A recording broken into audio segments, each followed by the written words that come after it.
Welcome to my YouTube channel success. हमारे साथ में मैं सुनील कुमार आपका स्वागत करता हूं। आज का टॉपिक लेकर आया हूं गदर आंदोलन। पिछले जो लेक्चर में देखे थे वो क्या कहते हैं, दिल्ली दरबार जो लॉर्ड हार्डिंग पर बम फेंका गया था उसके बारे में जानकारी दिए थे। और आज गदर आंदोलन की शुरुआत कर रहे हैं। जो इसमें इम्पोर्टेंट पॉइंट है उसको लेकर चलेंगे अगले जो आने वाले एग्जाम है उसके व्यू से। तो गदर आंदोलन की शुरुआत जो हुई थी वो एक गदर पत्रिका से थी, व्यक्तित्व से हुई थी, विचार से हुई थी, जागरूकता से हुई थी। एक लाला हरदयाल जी जो अप्रवासी कानून थे उसको लेकर हुए थे कि वहाँ पे जो भारतीय थे ना, यहाँ से जो जा रहे थे अमेरिका कनाडा में जो भारतीय थे, जो उसको सही से रहने नहीं दिया जाता था, प्रवेश नहीं दिया जाता था। इस कारण इससे ज़्यादा प्रभावित लाला हरदयाल हुए थे। जो लॉर्ड हार्डिंग पर फेंके गए थे बम थे, उसको जो युगांतर था पत्रिका था उसमें सही था, उससे ज़्यादा प्रभावित, उसमें जोश और जुनून पैदा हुए थे, आत्मविश्वास बढ़ा था उससे। और क्या किया उसके बाद, क्या किया, अपना जो है गदर आंदोलन की शुरुआत, आंदोलनकारी एकदम लोगों को एकजुट करने लगे, लोगों को जागरूक करने लगे। गदर आंदोलन की शुरुआत जो गदर नाम की पत्रिका थी 1 नवंबर 1913 ईस्वी में, जो 1857 गदर के स्मृति में जो प्रकाशित हुआ था। इसमें जो है नए नए विचार जो क्रांतिकारी थी उसका डाला जाता था। जो ज़्यादा हाई लेवल के पॉपुलर क्रांतिकारी थे, ज़्यादा व्यक्तिवादी थे, वो ज़्यादा प्रचलित थे, ज़्यादा लोगों के में लोकप्रिय थे, उसका जो लेख डाले जाते उससे जागरूक होते थे लोग, उसको जानकारी प्राप्त होती। इसे आंदोलन जो स्वतंत्रता की जो दौड़ थी वो ज़्यादा आसान हो गई थी, होने लगी थी। गदर पार्टी की स्थापना संयुक्त राज्य अमेरिका और कनाडा में बसे भारतीयों ने अपने अधिकार मांगने और आत्मरक्षा के लिए किया था। अब वहाँ पे जो भारतीय थे वो अपने अधिकार मांगने और आत्मरक्षा के लिए। गदर आंदोलन की स्थापना सोहन सिंह भाकना और भगवान सिंह ने किया था। गदर जो आंदोलन की स्थापना था वो सोहन सिंह भाकना और भगवान सिंह ने किया था। 1913 में शुरू में भगवान सिंह ने अंग्रेजी हुकूमत के खिलाफ हथियार उठाने और उसे उखाड़ फेंकने का आह्वान किया और जनता से अपील की कि वह वंदे मातरम को क्रांतिकारी सलाह माने। अब इसमें देखिए 1913 से शुरू में ही भगवान सिंह और अंग्रेजी हुकूमत के खिलाफ हथियार उठाने के लिए बोल दिया, लोगों को आह्वान कर दिया, उसको जड़ से उखाड़ फेंकने के लिए। ये आंदोलन इतना पॉपुलर हुए थे ना कि लोगों के बीच बहुत लोकप्रिय थे। वहाँ पे जो पंजाब में तो जो पंजाबी लोग थे उसके पे भी ज़्यादा प्रभाव पड़ा था। वहाँ पे सैनिक थे वो अंग्रेजी सरकार के खिलाफ हो गए थे वो ज़्यादा, क्योंकि वो अंग्रेजी सरकार के बहुत ज़्यादा करीब थे, इसलिए वो खिलाफ हो गए थे। इसे देख करके उत्साहित होते, आत्मविश्वास जगा था कि नहीं, हमको स्वतंत्रता चाहिए।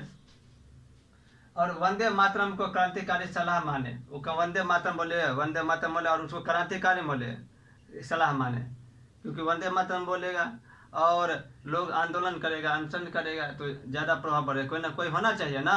तो वंदे मातरम को क्रांतिकारी सलाह माने और वंदे मातरम करते हुए जो विरोध करने लगे। अमेरिका राजनीतिक गतिविधियों का एक केंद्र बना। यहाँ सबसे महत्वपूर्ण भूमिका लाला हरदयाल ये थे ना, वो बहुत ज्यादा भूमिका, ये इसका मेन रोल इसी का था। गदर आंदोलन में मेन रोल इसी था। इसी के चले जाने थे फिर क्या हुआ, तो आंदोलन समाप्त हो गए, निभाई थी। उन्होंने युगांतर नामक एक प्रचार निकाला जिसमें हार्डिंग पर हमले को उचित ठहराए थे। नहीं बोले थे, जो युगांतर थे पत्रिका थे वो, उसमें जो हार्डिंग पर जो बम फेंका गया था, हमला किया गया था, उसको सही ठहराया था कि नहीं सही है, ये गलत किए हुए थे। अब बताइए उसमें में पूरा अकाल पड़ा था, आदमी त्राहिमाम खाने के लिए था, वो दिल्ली दरबार लगा था, बहुत बड़ा जलसा निकाल रहा था, खर्च कर रहा था, पानी बर्बाद कर रहा था, अन्न बर्बाद कर रहा था बहुत ज़्यादा रुपया। इधर आदमी एक दाना के लिए तरस रहा है, तो क्यों नहीं सही ठहराएगा। 1913 में पोर्टलैंड में हिंदी एसोसिएशन का गठन हुआ। हिंदी एसोसिएशन का गठन कब हुआ, तो 1913 में कहाँ पे था, पोर्टलैंड में हुआ था। और काशीराम के घर में इसकी पहली बैठक हुई। जो गदर आंदोलन की शुरुआत हुई, इस पे विचार विमर्श करेगा ना, बातचीत करेगा ना, इसका जो पहली बैठक है वो काशीराम के घर में हुआ था। इसकी पहले हुई थी। इसकी पहली बैठक में भाग लेने वाले भाई थे भाई परमानंद थे, सोहन सिंह भाखना थे, हरनाथ सिंह से, अजीत सिंह को भी इनविटेशन किया गया था, लेकिन वहीं पे हो गया था, अजीत सिंह भी उसमें शामिल हुआ था। तो इतने लोग है ना शामिल हुए थे। काशीराम के घर में बैठक के बाद बातचीत विमर्श होने के बाद गदर एक साप्ताहिक अखबार था जिसमें एक कविता छपती थी। बाद में गदर की गूंज नाम से कविता संग्रह किया गया और मुफ्त में बांटा गया। अब देखिए, बातचीत हो गई, बैठक हो गई, सबका विचार विमर्श हुआ और किए क्या, तो गदर साप्ताहिक अखबार था, उसमें क्या हुआ, एक कविता छपती थी। बाद में गदर गुंज नाम से कविता संग्रह किया गया और मुफ्त में बांटा गया।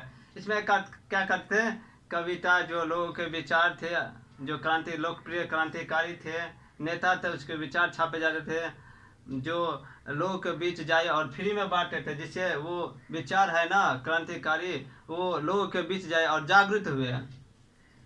1 नवंबर को गदर पहला अंक प्रकाशित हुआ था। कब प्रकाशित हुआ था? 1 नवंबर को गदर पहला अंक प्रकाशित हुआ। यह उर्दू में था, याद रखिएगा। किस में छपा था? तो उर्दू में पहला अंक। कब? तो 1 नवंबर को, 1 नवंबर को।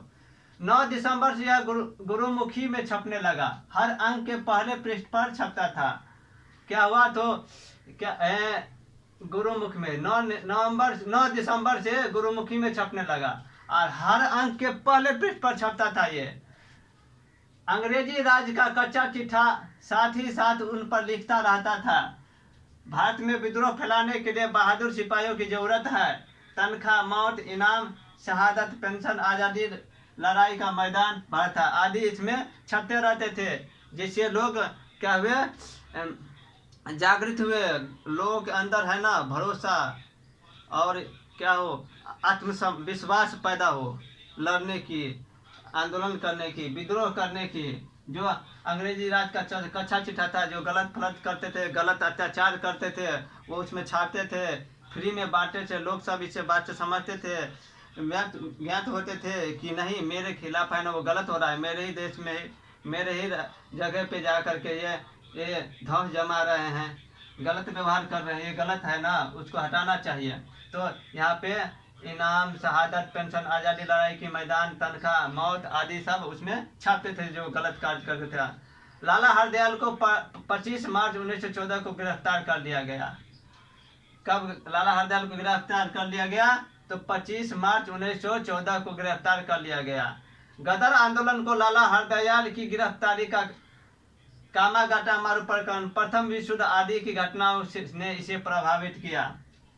इसमें क्या हुआ, तो उसमें जो था लाला हरदयाल थे, उसको गिरफ्तार कर लिया। इसके बाद तुरंत कामागाटा प्रकरण, इसके बाद है ना वही पढ़ेंगे। कामागाटा जो पंजाबी जहाज थे वो लेके जा रहे थे हांगकांग से कनाडा, उसमें प्रवेश नहीं किया था, यही था प्रवेश कानून था। तो ये सब है ना ज़्यादा प्रभावित किया आंदोलन को। सैन फ्रांसिस्को में युगांतर आश्रम नाम से एक मुख्यालय खोला गया था। कहाँ पे? San Francisco. कहाँ पे? अमेरिका में। युगांतर आश्रम नाम से एक मुख्यालय खोला गया।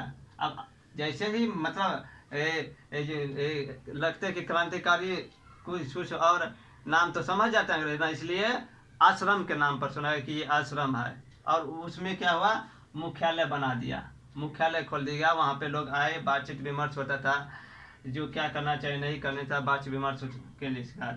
गदर पत्रिका में वी.डी. सावरकर, तिलक, अरविंद घोष, मैडम कामा, श्यामजी कृष्ण वर्मा, अजीत सिंह, सूफी अम्बा प्रसाद के विचार व लेख छपते थे।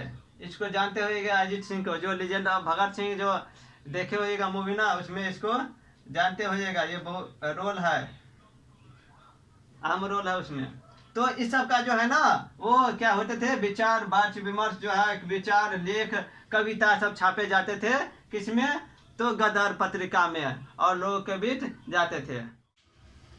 आगे गदर पत्रिका में अनुशीलन समिति और युगांतर जैसे गुप्त संगठनों के प्रशंसनीय और साहसिक कार्यों की जानकारी दी जाती थी।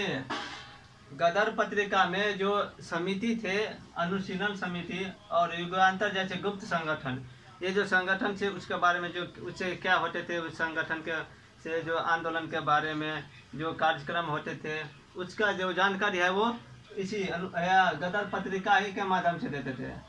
गदर पत्रिका के माध्यम से उसको देते थे कि कब क्या करना है, नहीं करना है, कैसे क्या, क्योंकि वो फ्री में बटा था, लोगों तक पहुंचता था, बहुत सारा लोगों तक जो पढ़े लिखे थे। उसमें भारत में बहुत मतलब अर्थव्यवस्था बहुत गड़बड़ थी, गरीब भी बहुत ज़्यादा था, तो ले नहीं पाते थे आदमी पत्र पत्रिका, तो उसमें क्या होता, फ्री में बांटते थे, फ्री में। तो इसकी जानकारी युगांतर और अनुशीलन समिति जो संगठन था उसके बारे में जानकारी लोगों तक पहुंचता था इसके अनुसार, और आदमी उसमें सम्मिलित होते थे। उत्तर अमेरिका में बसने वाले भारतीयों के लिए गदर बहुत लोकप्रिय हुए। उत्तर अमेरिका में जो बसने वाले थे, बसने वाले भारतीय जो थे बहुत लोकप्रिय हुआ, क्योंकि उसको इससे सह मिल गया, क्योंकि अप्रवासी कानून था ना, इसके जरिए उसका विरोध करने का मतलब समय मिल गया इसे, और वो अपनी मांग की रख दी, इसमें संगठन में जुड़ गए और बहुत ज़्यादा हो गए लोकप्रिय, लोग एक दूसरे से जुड़ गए। बहुत मतलब बहुत सारा देश था, कनाडा वनाडा, हांगकांग सब में, बागदाद, हांगकांग, मलई, भारत, सैन फ्रांसिस्को के अलावा त्रिनिदाद, होंडुरास में बसे भारतीयों के बीच भी पहुंच गया। सिंगापुर बहुत सारा लोगों तक ये बहुत पॉपुलर हुए थे, क्योंकि एक पत्रिका के माध्यम से संदेश पहुंचाना था ना। वो लोग, अब पत्रिका तो सब पढ़ते हैं कि न्यूज कल क्या हुआ नहीं हुआ, अब उसमें अंग्रेजी ब्रिटिश शासन था, उसमें क्या हुआ नहीं हुआ वो लोग पत्रिका के माध्यम से, रेडियो टीवी था उतना था ही नहीं, सो देखते हैं तो लोग उसी के माध्यम से पढ़ते थे, और सस्ता भी था, सस्ता में जो था खरीदता भी था, और जो नहीं था वो अपना फ्री वाला लेता था। गदर आंदोलनकारियों का एक ही उद्देश्य था, हिंदुस्तान से अंग्रेजी हुकूमत को उखाड़ फेंकना। अब देखिए उसका गदर आंदोलनकारियों का जो उसका जो विचार था, उद्देश्य था, वो हिंदुस्तान से अंग्रेजी हुकूमत को उखाड़ फेंकना। वो चाहते थे कि यहाँ से जड़ से उखाड़ फेंकते, अंग्रेजी पर यहाँ से चले थे, हमको स्वतंत्रता मिल जाए और हम लोग स्वतंत्र हो जाए, अपना राज्य करें। लाला हरदयाल को गिरफ्तार करने के बाद जब वे जमानत से छूटे तो वह चुपके से देश से बाहर चले गए, और गदर आंदोलनकारियों से अलग उनका संपर्क खत्म हो गया। अब हुआ क्या, जब लाला हरदयाल को गिरफ्तार कर लिए थे तब वो क्या किए, जमानत पर छूट गए। जमानत पर छूटने के बाद क्या किए, वो जहाँ छूटा, केस तो लड़ना पड़ेगा आपको ना इसके रहने के लिए, तो आप कहीं देश से बाहर नहीं जा सकते हैं। तो वो क्या किए, चुपचाप वो किए देश से बाहर चले गए। और क्या हुआ, गदर आंदोलनकारियों था उसे जो मान लीजिए जड़े खत्म हो जाएगा, जड़े कट जाएगा तो पेड़ कैसे रहेगा, टहनी सूख ही जाएगा ना। इसलिए क्या हुआ, गदर आंदोलनकारियों का अलग उनका संपर्क खत्म हो गया, और ये आंदोलन भी समाप्त हो गया। और ये